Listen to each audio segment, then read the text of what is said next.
Hello sports fans, it is I Know Ma back with another card opening video for your entertainment, and today we've got a 1990 Topps complete set. Picked it up at a flea market in California quite a while ago, and we're just going to take a little cruise through this. I'm not going to spend too much time on it because we have almost 800 cards to get through. I'm mostly looking for the Ken Griffey and the Frank Thomas, and if we get really lucky, maybe we get a no-name Frank Thomas. This does appear, by all appearances, I guess that's not really good English, is it? It appears by all appearances. I can do better than that. By all appearances, it does look like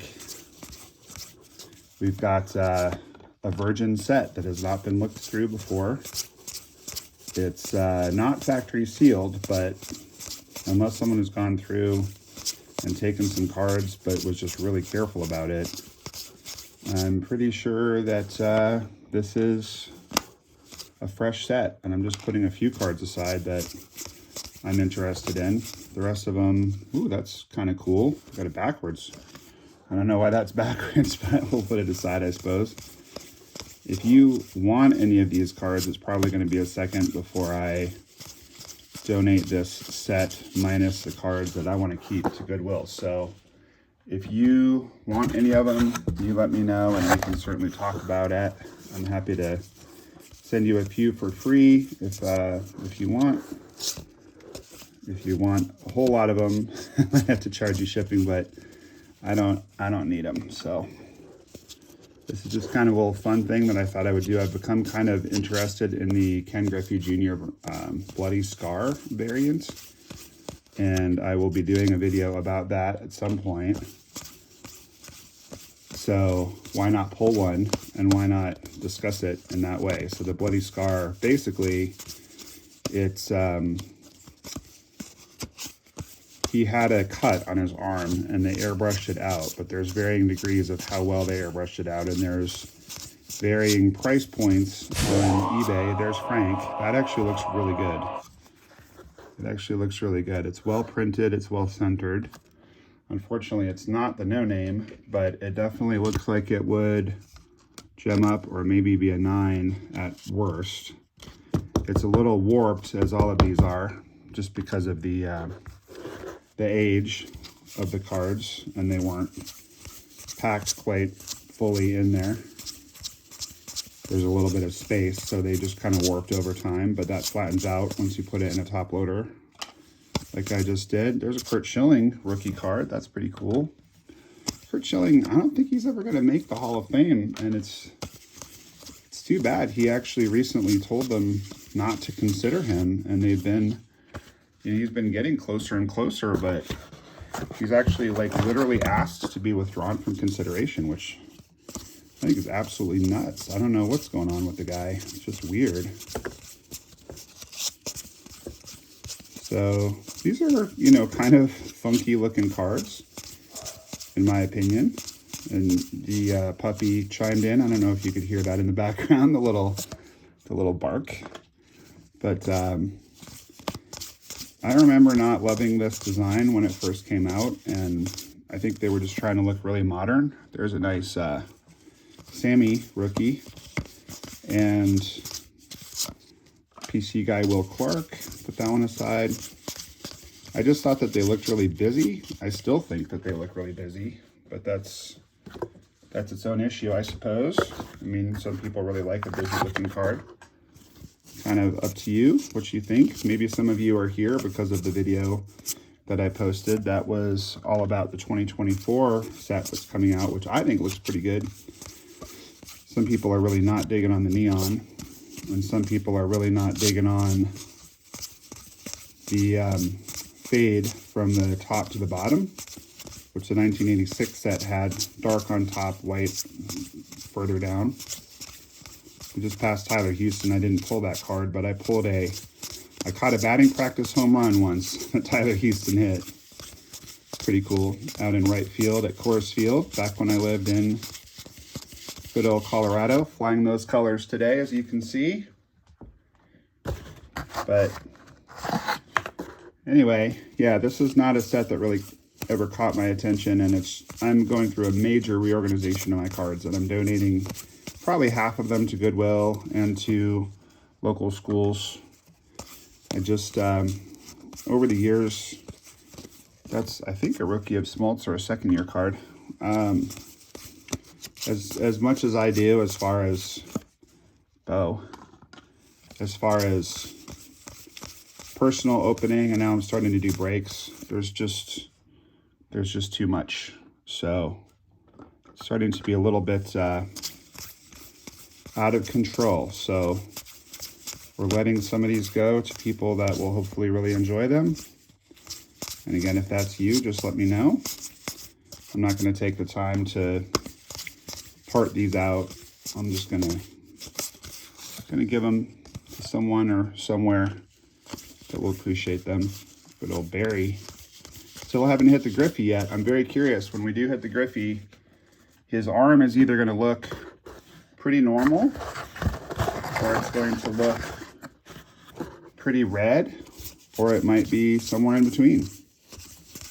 You know, that Red Sox Joe Morgan card, I remember my buddy and I putting that card on the train tracks at one point when we really thought Joe Morgan was the problem with the Red Sox, and then he needed to leave. And the train did run over that card. I'm not ashamed to admit it. It was pretty funny, at least to us. There's Jose taking some hacks in the batting cage. We can put that one aside. All right, we have a couple more handfuls to go here. If you're having fun with me opening this vintage set over 30 years old, pop that like button for me real quick. I would greatly appreciate it. Always helps the channel to grow. There's a Larry Walker rookie. And yeah, if you haven't subscribed yet, no better time than the present. You get all kinds of stuff if you subscribe. You get these great videos. You get to see me in my Chewbacca hoodie. You get to hear my puppy barking. I don't know if you guys heard my wife sneezing just now. I mean, the benefits are endless. There's actually quite a few Hall of Famers in here. It's just because this is junk wax. They're just so overproduced, they're not really worth anything. I hope that I didn't skip past the Ken Griffey Jr. when I was looking at you guys in the other camera. We haven't hit it yet. It's in here somewhere. It's not his rookie, but it is nice. We got also one of these, whatever that is. Exciting new magazine. Topps magazine advertisement. Okay, literally 2 more handfuls, and then we are finito with this. There's a Randy, kind of an early issue Randy. PC guy Will Clark. Hensley Mullins, coach for the Rockies. Put that one aside. Might get that one signed in spring training. Randy Johnson is one of the few people to just flat out traumatize me as far as autographs go, because it was just me and him once, and I was so excited. I was sure he was going to sign, and he did not. He did not. Hopefully you guys aren't too put out by the fact that I just completely biffed that Nolan Ryan. I'm starting to wonder if somebody pulled the Ken Griffey Jr. out of here before I got a hold of this set. Maybe they knew that's the best card in here and they pulled it. Kind of stink. Big part of why I'm even doing this opening is to show you guys that card. So well, this is interesting. All right, weird. Mike Moore autograph. So I guess this wasn't as untouched as I thought it was. Way, there we go. Very nice. Well, I don't know if you guys can tell. There's definitely a little bit of red. You can definitely see the scar or the wound. It's very slightly off center. I don't think that one would gem up, but it's still cool. So glad that that card was in there because, like I said, I'm going to do another video about that one of these days. So now we have a live example to show you guys. But yeah, just right there, sometimes that's a little more red. Sometimes it's a little less red. And the Mike Moore autograph is interesting. I wonder if that's real, and I'm guessing, well, there's only two possibilities. Either it is real and someone wanted to keep it with the rest of the cards, or I don't know about you, but me and my friends used to mess around just, you know, faking autographs back in the day. Corey Snyder threw me some bubble gum once at Fenway. Great memory there. All right, well, I hope you've enjoyed this trip down memory lane. Again, if you have not, ooh, remember him? Boy, that was a hot card at the time, wasn't it? Ben McDonald. If you've not liked and subbed, please do that. We're going to do a quick review of just the better cards here in just a second, and then we will be finished. All right, so that was a lot of fun. I quite enjoyed that. So let's start out with just a few cards that I put aside, and then we can take a look through the better cards here.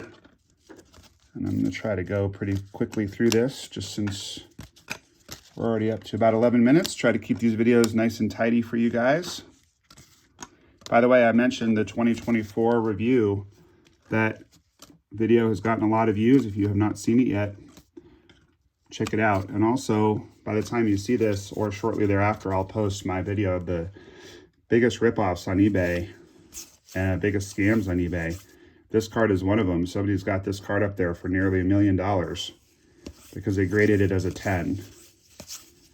And, you know, that doesn't make it hard to gem up. It just means no one's bothering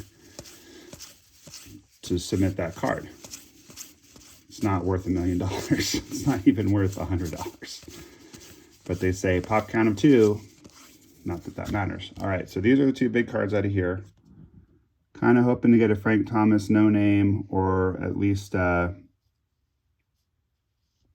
maybe one with a little bit of missing print. Those are also worth a lot. There's a couple errors on that card. So these are the two good ones. Hope you had a good time, guys. I hope that this was a worthwhile opening. Let me know in the comments if you like when I open up these vintage products for you. And keep a big smile on your face, because baseball cards are awesome.